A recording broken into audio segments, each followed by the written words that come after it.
Hey, friends, welcome to another episode of the show. This one's a special edition. I'm going to tell you why here in a moment. Actually, a pretty special person, Dr. Kevin O'Mara, former superintendent of Argo Community High School, District 217. Salute! And current president of School Exec Connect. You've all heard of that, right? Professor of doctoral programs at should I say just the Concordia University? I might get myself into trouble saying that, but That's right, because there's one up by you. there is one right out the back door. This one happens to be in Chicago. Welcome to the show, Kevin. Thank you for having me. I'm thrilled to be here, Joe. Appreciate it. Hey, real quick question right out of the gates. There are loads of reasons right now, honestly, to be concerned about the future of public education. I want to ask you right out of the gate, what brings you joy in the work that you're doing today? The joy I get is the same joy I had my first day as a teacher over 30 years ago, which is you get to see the impact you have on kids and families, which is a positive thing in our society. And I don't think and I don't hope that that will ever change. Mm, so rich, so No, rich. it's why we do what we do. We're not here to be millionaires. We're not here to um, buy fancy cars. We're here to help kids, students, families grow and become better themselves. That's why we do what we do. Well, let's talk about you as a matchmaker out there for what I would arguably say is one of the most important jobs in any community, right? The sober reality 23% of America's 500 largest school districts replace their superintendent in 24-25. Um, Candidate pools, they're shrinking, they're hardly wet spots these days. Political pressure is building, right? And it's just crushing our leaders. And the media is screaming, the profession is dying, or at least public ed is dying. But your firm advertises every search that you do is on time, it's on budget, as expected. How can you hold such a resolute stance in such an uncertain time? Well, I think that relies on the fact that we've got 67 consultants that work with our firm that we screen very, very carefully so they match our mission. They match our vision for creating a great environment for school leaders. We also don't take every job. If we're going to walk into a school district that has some issues with leadership consistency, especially at the board level, we may say, hey, good luck on your search. It's very, very important for your students and your families, but probably not a good fit for our firm. So it's funny. The most recent search that we just closed, which was Homewood in the south suburbs here of Chicago, we had 91 people apply for that job, which is incredible, especially when you talk about the 852 school districts in Illinois. The average tenure for a superintendent is only 3.2 years. Mm, So mm. eh, I think basically it's our team that's great, and the fact that we put a lot of passion and energy into everything that we do around sorting and recruiting candidates to make sure that the fit is perfect. Now, it can't be perfect, but we get as close to perfection as we can. And it's not about resumes and application documents and cover letters. It's about fit. Yeah, I want to really dig in. There's a schema that you have built for your company that really, I mean, it demonstrates standards that you have, and those standards are important in you vetting the right people in. And there's a lot of broken systems out there doing searches. We're not going to call them out, but healthy teams are the ones that are recreating these systems to the standards that our communities deserve. And that's why I'm talking to you, is because I don't know of a standard any higher than what you have built. And there are some boards that are really getting this right. So Oh, yeah. I'd love to just scratch into that. You've seen both sides, right? And you've pushed Absolutely. away and said, probably not a good fit. But what separates the boards that are winning today from the boards that aren't quite there yet? Well, if you look at, as we do our homework on boards and watch prior board meetings, if they're online on YouTube or other live stream media, or just review agendas and minutes, you can see what they talk about. And they'll talk about budgets and tax levies and things like that. but they may also talk about making sure that board members get reserved parking spots, or that board Mm, members should have reserved seats at the football game and things like that, where their focus is more about the board and themselves than it is about students and student achievement and raising student outcomes and making sure that families are taken care of. So it gives you a glimmer into what their focus is. And if their focus is something that doesn't align with our focus, then perhaps it's not the best match in the world. yeah. Yeah, and you're bold enough to say that. I think the best people are the ones that turn work away on purpose, Yeah, right? The turnover is real. I mean, 23% of superintendents are turning over in the nation's 500 largest school districts. That's up about 15%, even pre-pandemic. But here's what the data also isn't maybe putting on billboards today. 91% of superintendents are actually saying that they're supported by their communities. So there is that fit question, right? yeah. And those separate disparities that you mentioned, the 23% and the 91%, are things that we need to get after as to what causes both those numbers to be true numbers. And where is the fit that they perceive, and why is 23% of people leaving? How can you reconcile those things? And the answer to those questions are things that students at Concordia and other universities around the nation are working on as far as dissertations are concerned. I'm working with a student right now that says, hey, her null hypothesis is that um, superintendents may feel that they're supported, but when as soon as an election for the board turns over the board, that could go away, and it often does. So we're looking at board elections and how those affect superintendent longevity and superintendent efficacy.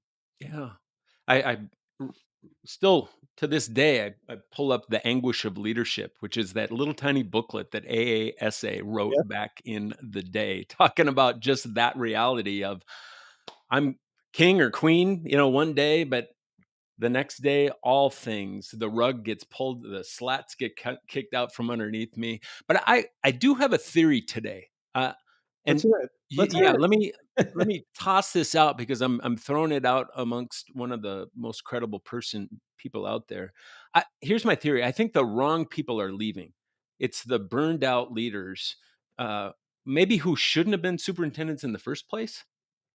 Meanwhile, the high performers, I think they're staying. In fact, the interview that I had 2 weeks ago, 22 years in the same position Wow. and not aspiring to anything more. I'm hearing more and more of those that are just persisting within the environments of it's a right fit for me. Right. And so that's a good point. That's a good theory. And many assistant superintendents that we try to recruit to be superintendents are saying, "I'm happy where I'm at. I get to go home at 4:30, 5 o'clock every day, and not have my name in the newspaper the following morning for no good reason, and go to 8 special board meetings every month till 10 or 11 or 12 after public comment. It's just not worth it to them to give up their family and their own self-worth to become a superintendent, because a superintendent is a tough darn job. No matter where you are, even if life is really good in your district, it's still a tough job. Yeah, many destination cities have miserable superintendent environments. Yep. Right? So it's not about, "Oh, I want to live in that community." Are you sure you're gonna wanna work there? That's that's the other question. Right.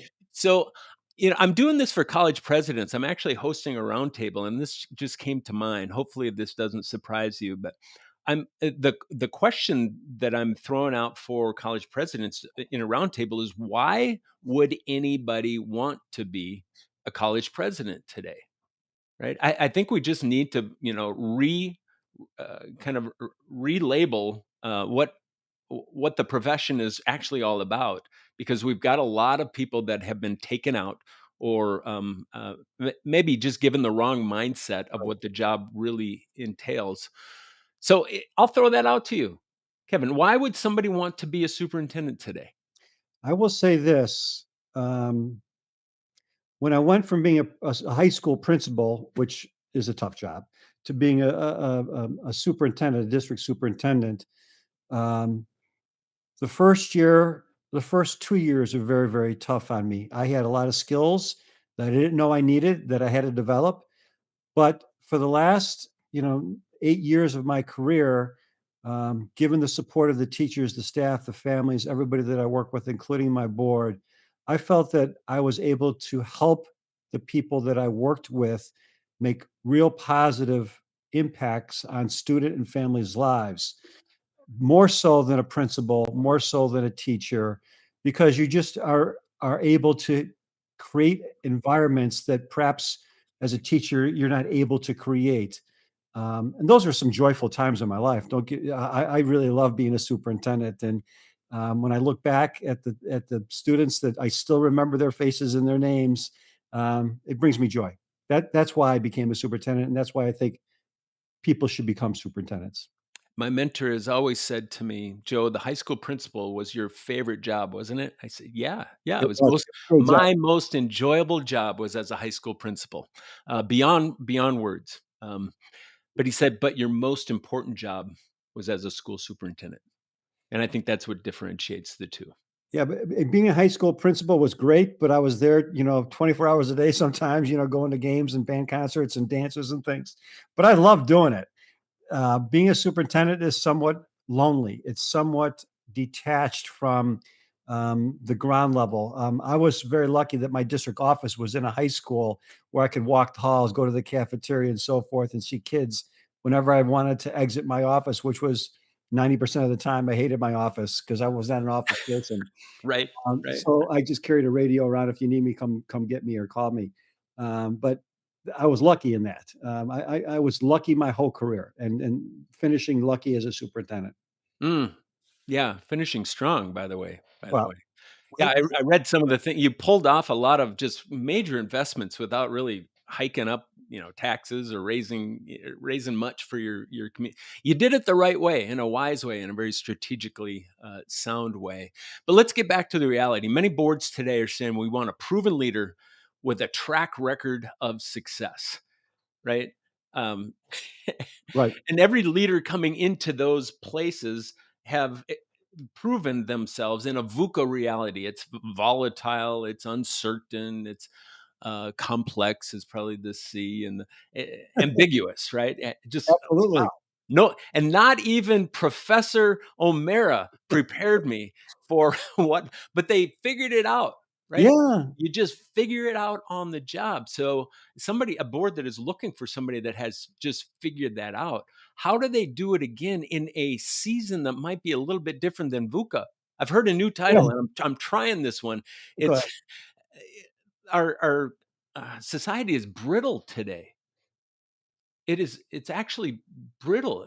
Anxiety is baked into the environment. We've Yeah, got, just nonlinear. There's no recipe card for if you follow these 4 steps for a right, process, right. it doesn't work anymore. And using old frameworks, that doesn't work. There's the incomprehensible. Like this is beyond belief Right. how things are. How did this happen? Right. So, how does a school board find a leader that has a proven track record in this unmarked trail that they're asking them to hike? Not only that, I've always aligned it to, um, when if a board says to me, "Hey, I want to interview 8 people that have sub 10-second 100-yard dash times, and by the way, when they get here, they have to run the mile." So they're totally different environments, totally different structures in place. Not only that, but if you're an established superintendent in a good district with a good board and a good community, why would you want to leave there to go to a district next door, next state, uproot your family and so forth when you've got a good thing going where you are and you don't know what's around the corner because no one does. So I say to boards, don't be resistant to someone who hasn't been a superintendent before because every single superintendent had their first year somewhere. Yeah. So be open to that. I had a board I worked with about 4 years ago. They said if they're not a sitting superintendent, don't bring them to us. We don't want to interview them. I brought a principal from Crete-Monee High School down in the south suburbs, and the board president, Ron, said to me, Kevin, I told you I don't want anybody to interview if they're not a superintendent. I said, just do me a favor, interview him and Listen interview to the other superintendents too. right. They picked him because he was the fit. He was the fit. Sometimes boards need to be shown the way. So yeah, the fit, it has to be a two-way thing. But No doubt. if I'm preparing myself for this new era of superintending, if that's a word, what are some of the qualities? What are some of the qualities that I will need to bring to that arena? And some of these might be obvious, but the most important ones that I see have emerged in the last couple of years, especially post COVID, are um, listening skills, relationship building, collaborative in nature, visible and approachable. But I will also add this one to the list that doesn't get enough press, I don't think, and that's resilience. Mm. You're going to get beat up in social media, in regular media, in parent meetings, in staff meetings, rightly or wrongly beat up for decisions perhaps you had nothing to do with. You have to be resilient, and that doesn't mean ignoring what is being said, but it means staying strong, staying on purpose, staying on path in accordance with your strategic plan or whatever you and the board have decided are your goals for the year.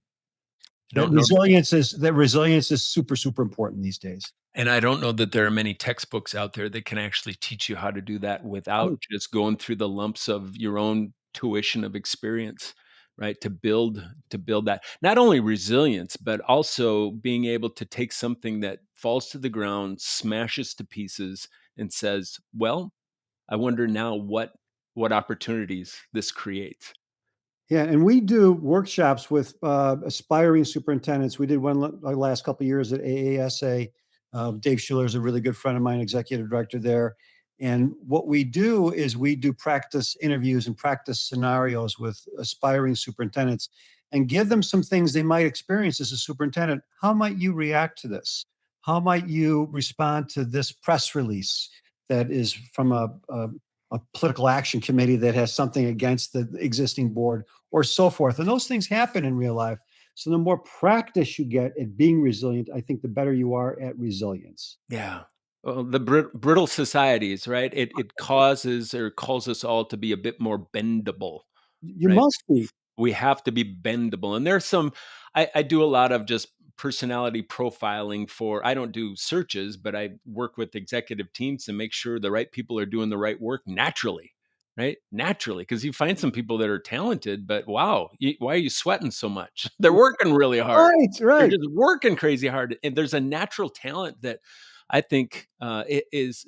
There's probably this would be an interesting research project.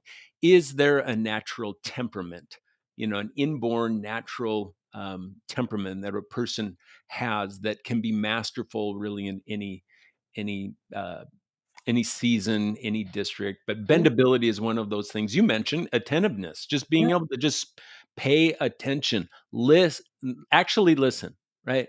For the sake of hearing the heart and seeing the white in the eyeballs of the person that you're right, listening to, right. right? And it's got to be visibly listening, which means the person speaking needs to understand and be assured that you are listening. Exactly. And that's super, super important. I think the Hogan materials are very, very important for that kind of Yep. endeavor. We allow our clients to do that with finalists, and I think those are super important. But at the end of the day, boards make their decisions with their hearts more than they do with their heads, and candidates need to know that too. That it's sometimes considered to be more an emotional finality than it is a cranial finality. Yeah, and how do you find that in a resume? Right, That's it's right. Put that piece of paper aside. It doesn't mean anything at that point. right. Right. Yeah, also the neuroflexibility. Yeah. Sometimes I'm married to somebody that gets locked in, right? Okay. And that's what makes us a beautiful couple. But boy, do we fight like cats and dogs because she just gets locked into the right way to do something. And I think that is also a good way to have a failed search in a Yeah, superintendent that right. knows what to do in most situations. Doesn't he Curiosity, staying very curious, going, maybe hmm, we should I love boards that say to me at some point in the search, "Maybe we should try this." Yeah, just throwing something out there, and let's go for it. The wheel hasn't been invented yet perfectly. Let's try to refine it. right. Okay, one more curiosity, then let's go to this lightning round, have some fun. Okay. Um, are there still searches, done confidentially? Confidential searches? Yes, it depends on OMA laws in respective states. In Illinois, we keep things confidential until a contract is signed with the board and the finalist. Uh, let's say in Michigan, I've done searches in Michigan recently. All interviews must be done in public settings. So the three finalists are up on stage with the board, and the interview is done in live before a live audience. In Florida, if you apply for a job in Florida, your name is published automatically. So it depends on the state. Okay. There's 50 different versions of OMA and 50 different validations on what can be confidential as far as a search is concerned. But Illinois is very, very confidential. So is Iowa and Missouri. And you see some benefits of that. I mean, I just in the position that I'm in right now, I don't report to a board, so it wouldn't be a problem Right, suiting up right. again. But it, However, if yeah, yeah, if I'm in a system and have, a couple of years left on my contract, that confidential, methodologies will, my guess, probably work really, really good to get some of your best candidates. no doubt, no but doubt. If they can be assured, and we take care of our candidates, just like we take care of our boards and our communities, they can be assured that if they apply, that we keep our word. Their names won't be revealed. Now, sometimes board members might whisper something to another board member about candidate A or candidate B that we can't get out in front of, but that rarely, rarely happens. What are you seeing out there? You've got kind of next gen coming through your classroom. What's the future of women and superintendents? We hope growing. Only about 25% or so of superintendents right now in the United States are women.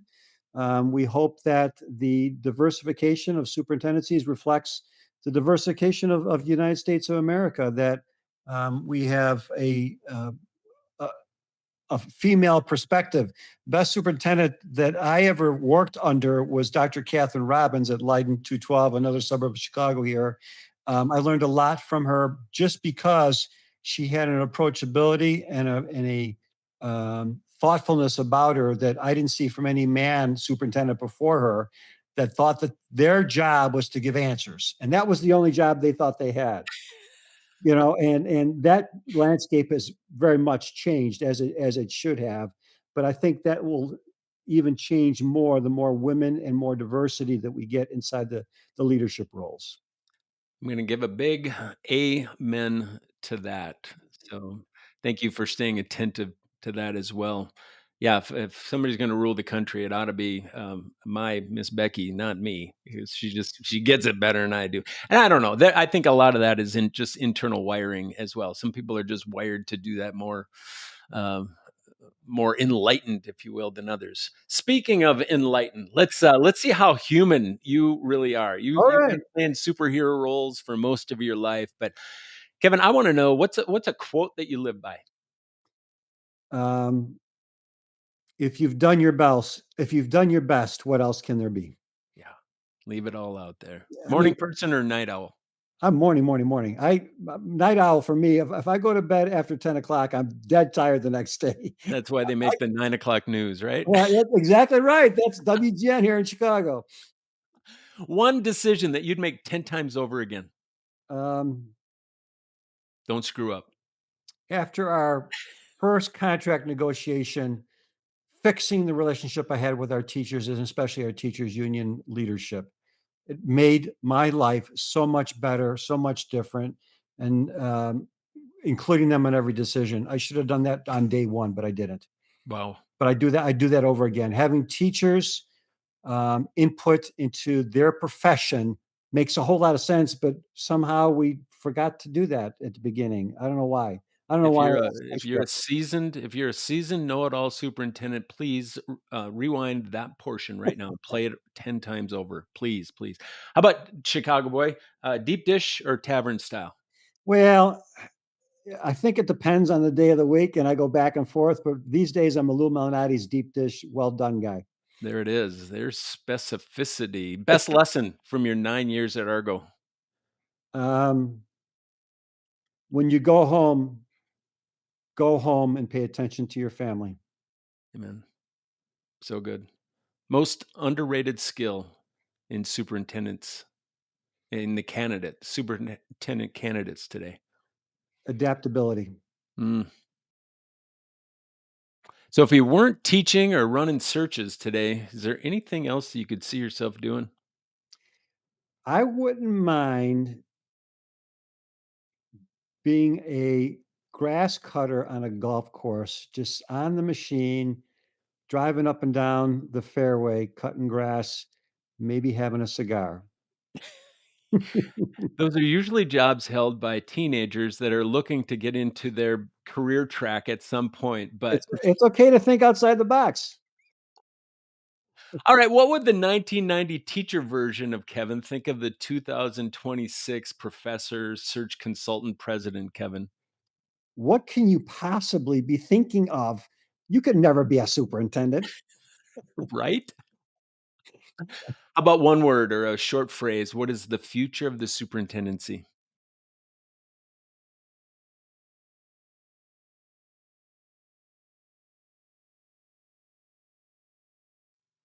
Be good to yourself and your kids. And by kids, I mean students. Yeah. Yeah. Yeah, I know that's more than one word. No, no, no, no. But again, we're going to double click on that one. Okay. Last question. AI versus your most masterful teacher that you've ever worked with. Who wins? Teachers 1,000% of the time. I love teachers. Both my parents were teachers. I've got siblings who are teachers. My son now is starting his first year as a teacher this year, doing well. Teachers are great. Um, I wish, like I said at the beginning of my superintendency, I gave more credit to their profession and more credit to their professional input. But I figured it out. I get it. I get that. Seriously. Dr. Kevin O'Mara, everybody, thank you. Thanks for joining us here today. I think what Kevin shared with us is really some people are saying we have a superintendent crisis.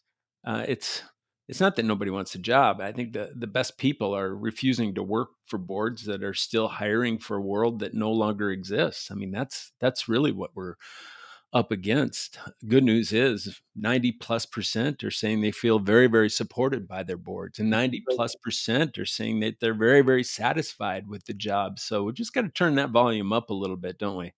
Yeah, and we have to turn it up gradually and with input from other people. But being a superintendent is a great job. We need more people, especially women, and a diverse pool to join that leadership train, so that we can continue the great work that our teachers and staff and other people are doing in the communities that we serve. Well put. So if you're entering the field, you're going to want to get to know this guy, his company. The profession needs builders, not climbers, not Yeah, dreamers, not coasters. We need builders today who can navigate the chaos because that's what you're signing up for. So if you feel that you're wired for this, they can find more about you, more about School Exec Connect at schoolexecconnect.com, correct? correct. It was Yeah. a pleasure being here with you. I really appreciate your time, Joe, and I hope you have a great rest of your week. Everyone out there, have a great start to the new year, and go Bears. Go. Well, they're still playing, so I can't say anything That's against true. I'm not going to get into it. We're going to end it that right there. That's the show, folks. Peace. Bye Stay bye. healthy.